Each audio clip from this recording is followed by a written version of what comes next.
คนลุ้นทุกคน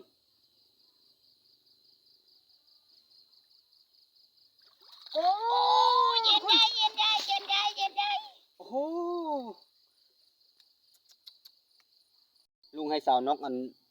จับกองให้ทุกคนค่อยใช้ลุงทุกคนเลยหาก็ได้3ทุกคนเลยสาวนกล้มหน้าถือทุกคนเลยประมาณนั้น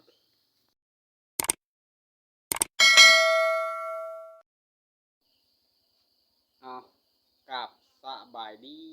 พี่น้องชาวลาวแล้วก็สวัสดีพี่น้องชาวไทยหรือต่างประเทศก็ดีวันนี้กับผมยังไงทุกคนเลยบรรยากาศกลางคืนคือสิบุเห็นอย่างทุกคนเลยพยายามเบ็ดทุกคนเลยพยายามเบ็ดสั้นทุกคนถือว่าในระยะนี้ก็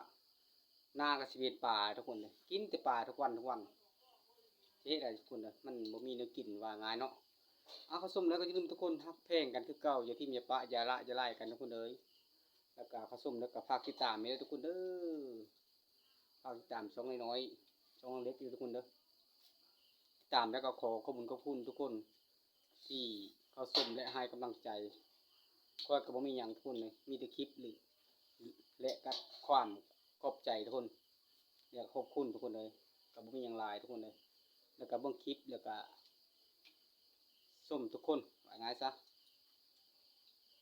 มันมีอย่างไรทุกคนเลยเอาแล้วก็ไปทุกคนเลยหรือว่าค่อยเห็นแบบว่า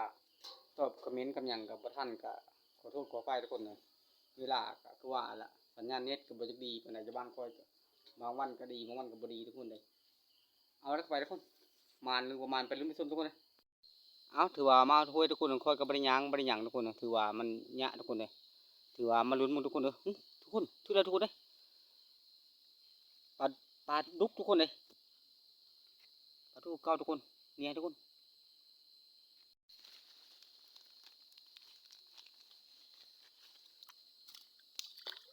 ปลาดุกทุกคนเลยวันนี้ก็มานำสาวนกทุกคนวันนี้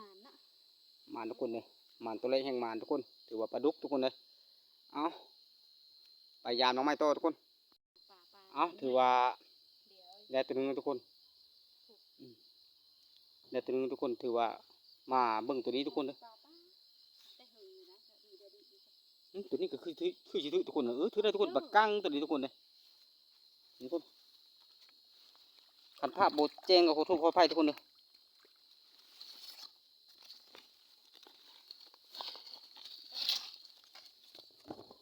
ถือว่าปลากั้งทุกคนตัวนี้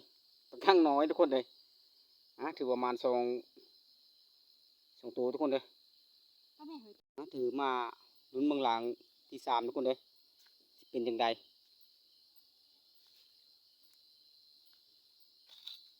มันไม่ไล่ทุกคนหลังนี่ร้อนทุกคนเลยพยายามเมืองหลังที่4ทุกคนหลังนี่คือต่างทุกคนเป็นยังไงทุกคนคือดึงทุกคนโอ้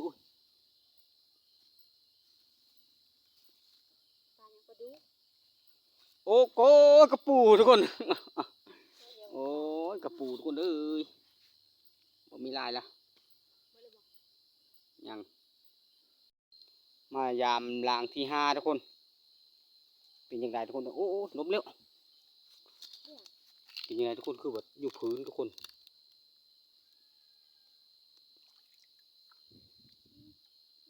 ผมมีลายบนที่ไหนคลองทุกคนเอ้ยดีเด้อทุกคนเลยมายามหลังนี้ทุกคนเลยหลังที่6ทุกคนโอ้ทุกคนเป็นยังทุกคนคือแบบลึกเท่านี้กุ้งขนงอยู่ทุกคนนี่อย่างนี้ทุกคนเอ้ยหมอเนี่ยถึงเย็น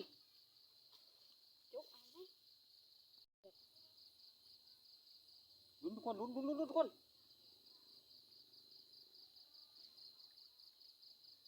โอ้เย็นได้เย็นได้เย็นได้เย็นได้โอ้โหเอียนทุกคนเลยได้เอียนทุกคนโป้ทุกคนเลยสุดยอดทุกคนถือว่ามานทุกคนมานี่ปลากะได้2ทุกคน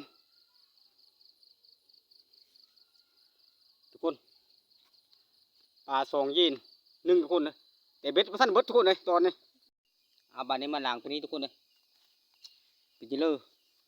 ทุกคนเลยปรากฏทุกคนเลยโอ้ยไปและเบ้อ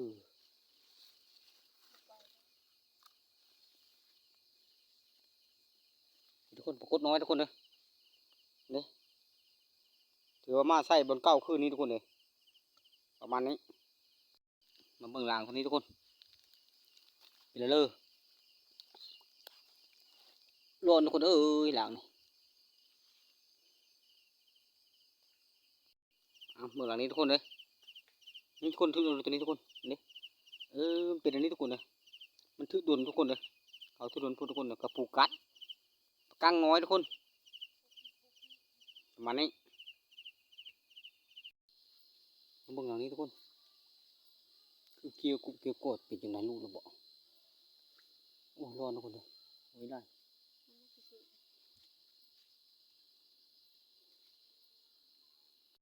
ถือว่ามายามอีกทุกคนเลยรอบที่2ทุกคนเป็นยังไงคือตั้งให้ทุกคนล้างตัวเย็นทึกอันนี้ทุกคนเลยโอ้เอาทุกคนเอาอีกแล้วเอาทุกคนเอาอีกแล้วทุกคนเลย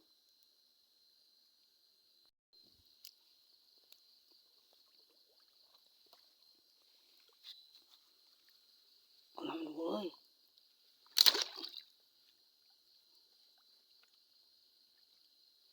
ทุกคนทุกคนทุกคนเดี๋ยวทุกคนเอาอีกแล้วทุกคนเลยเย็นทุกคนเลย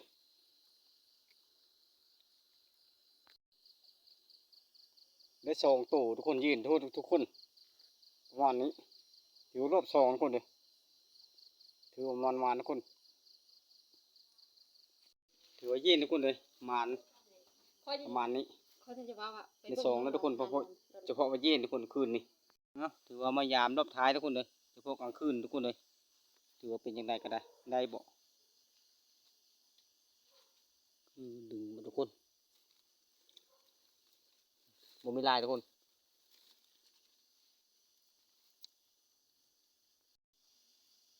ถือว่าลางนี้ทุกคนเป็นยังเลยลางนี้ก็ร้อนทุกคนเลยถือว่ามีลายทุกคนรอบท้ายลางนี้ก็ยืดไปทะร้อนทุกคนเลยถือว่าเป็นมือเช้าเลยทุกคนจะได้อยากโตอีกก็ได้ลางนี้ก็เหมือนเดิมทุกคนถือว่ามือเช้าทุกคนเลยอย่างนู้นถือว่ากลางคืนนี้ได้ยินส่งปลาดุกรูปประมาณ6-7 ตัวทุกคนเลยประมาณนี้ละถือว่ามือเช้าพอทุกคนเลยจะสรุปเบิ่งทั้งกลางคืนทั้งตอนเช้ามีจะขึ้นนอนก่อนบ่ายทุกคนเลยถือว่าตื่นตอนเช้าก็ไปคือเก้าทุกคนพยายามตอนเช้าจังไดมานบ่จังไดก็ไปดูไปชมทุกคนหอดบอลแล้วก็ทุกคนเลยยามก่อนมีลายทุกคนเลยตอนเช้านี่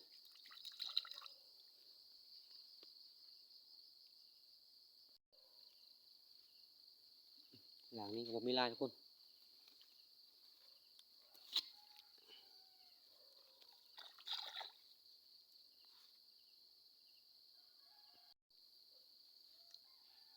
หลังนี้ก็มีลายทุกคนเลยมือยามที่บ้านทุกคนบ้านนี่มือยามดูแค่บ้านก่อนทุกคนในบ้านนี่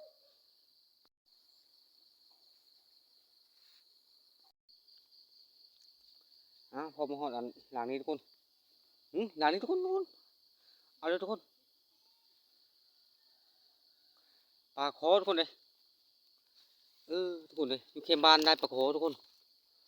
นี่ทุกคนประมาณนี้ทุกคนเลยเมื่อนี้ทุกคนเลยเดี๋ยวนี้ก็ถือทุนทุกคนเลยเป็นอันนี้ทุกคนเลยสงสัยกระปูกัดทุกคนเลยทุกคนพอหน่อยเป็นอันนี้ทุกคนเลยกระปูกัดเข่าทุกคนเลยบนไหนสงสัยละทางที่3ทุกคนทางที่3ประมาณทุกคนเลยได้3แล้วทุกคนตัวเสานี่ได้3แล้วทุกคนเลยถือกระปูกัดทุกคนตัวเสานี่เรียบกลางคืนแล้วมายามดึกกว่าจังนอนทุกคนเลยประมาณนี้ทุกคนนะระยะมายามรังที่4ทุกคนเลย เอ้ยหลังที่สี่ผมมีลายทุกคนเลยนี่ผมมีลายหลังที่ห้ากับผมมีลายทุกคนยืดยังยืดทุกคนเลยปานนี้เลยทุกคนเลยประมาณนี้ไอ้ยามหลังต่อไปทุกคนหาก็ได้สามทุกคนเลยสาวนกล้มหน้าถือทุกคนเลยประมาณนั้น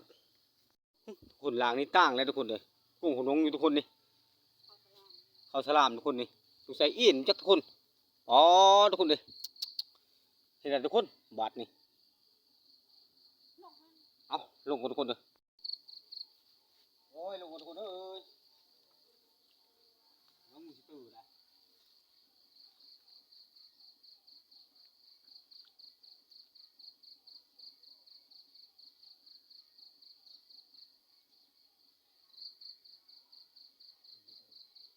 มีเว้ยปลาบ่ มีลายโอ้ยรู้ทุกคนเลยถือว่าได้สามตอนเช้าทุกคนเลยถือว่ากลางคืนเลยได้ยินส่งตูกระป่าจะจักตูทุกคนเลยยังไม่ทันนับทุกคนเลยก็สรุปบุกป่าทุกคนมาสรุปกันทุกคนเลยถือว่าตอนเช้าหนึ่งสองสามตอนกลางคืนหนึ่งสองสามแต่ยังอยู่หันนี้ทุกคนเลยหันสามตัวทุกคนมึงทุกคนเลย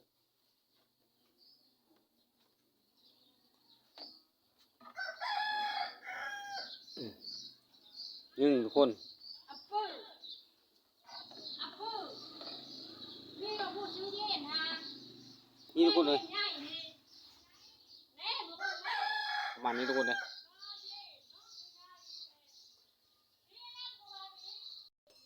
ถือว่ามันใช้บิกค่ำคืนกับประมาณนี้ทุกคนเลยยามเช้าท่านกลางคืนก็ได้ก็มียีนแล้วก็มีปลาทุกคนเลยถือว่าข้าวส้มแล้วก็ลืมทุกคนนักเป็นกันคือเก่าทุกคนในยี่ที่มีบ้านยาละยาไล่ทุกคนเลยเจอกันคลิปหน้าทุกคนขอขอบคุณทุกคนที่ติดตามข้าวส้มแล้วก็มีอย่างมีแต่คำขอบคุณขอบใจทุกคนเลยเจอกันคลิปหน้า แม่